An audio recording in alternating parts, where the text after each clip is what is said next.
Alors, il se passe quelque chose de très important en France en ce moment concernant la fibromyalgie. Une reconnaissance officielle a été annoncée et ça a mis le feu aux poudres. On se retrouve avec un vrai face-à-face. D'un côté les autorités et de l'autre les associations de patients. Le gouvernement fait une promesse, mais pour les malades, la douleur, elle, ne disparaît pas. Mais d'abord, juste pour être sûr qu'on parle bien de la même chose, qu'est-ce que la fibromyalgie? Eh bien, même le ministère de la Santé l'a décrit comme une maladie douloureuse, complexe et vraiment difficile à gérer. C'est bien plus qu'une simple douleur. C'est chronique, c'est partout et ça vient avec tout un tas d'autres symptômes. Et attention, on ne parle pas d'une maladie de niche, loin de là. Ce chiffre, 1,6%, c'est la part de la population française qui est touchée. Pour bien se rendre compte, ça représente plus d'1 million de personnes. 1 million de personnes qui doivent gérer ça tous les jours. Le quotidien des malades, c'est un cocktail de symptômes souvent invalidants. La douleur, bien sûr, mais aussi une fatigue qui peut être écrasante.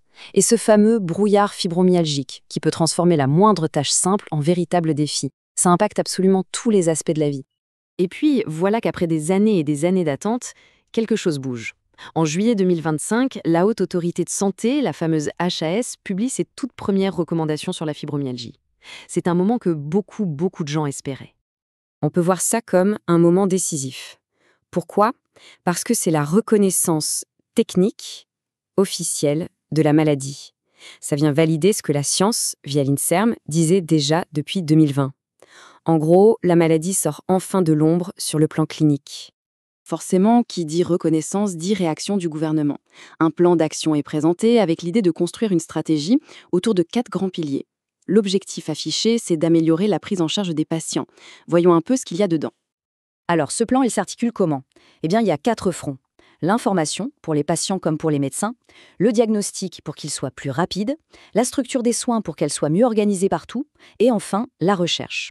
Sur le papier, ça a l'air plutôt logique et complet.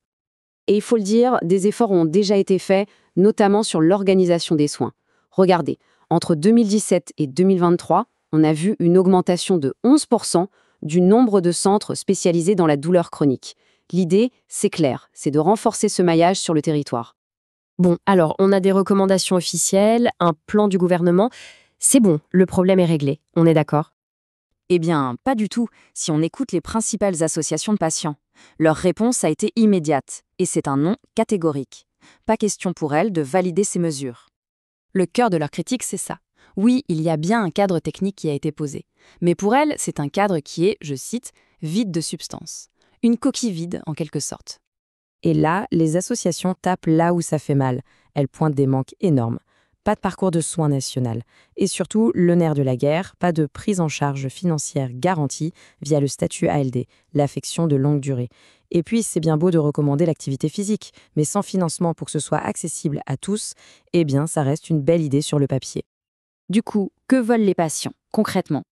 Face à ce qu'elles voient comme une coquille vide, les associations ont mis sur la table des demandes très précises. Et pour elles, ce n'est pas négociable.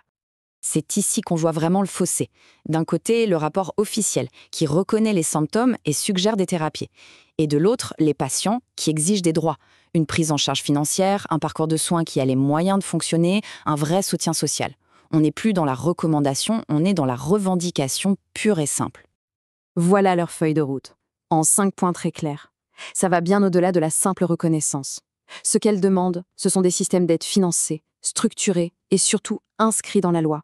De la prise en charge jusqu'à la recherche, tout doit être concret. Donc pour les associations, on est loin d'avoir terminé. En fait, pour elles, c'est maintenant que le vrai combat commence. On entre dans une nouvelle phase qui s'annonce bien plus exigeante. Les mots de l'association ne pourraient pas être plus clairs. La publication de ces recommandations, ce n'est pas la ligne d'arrivée. C'est le coup de pistolet qui lance la course pour obtenir de vrais engagements politiques, administratifs et financiers. Au final, toute cette histoire met en lumière une chose. Un décalage immense entre une approche politique basée sur des rapports et des recommandations et la réalité concrète et quotidienne des gens qui vivent avec une douleur chronique.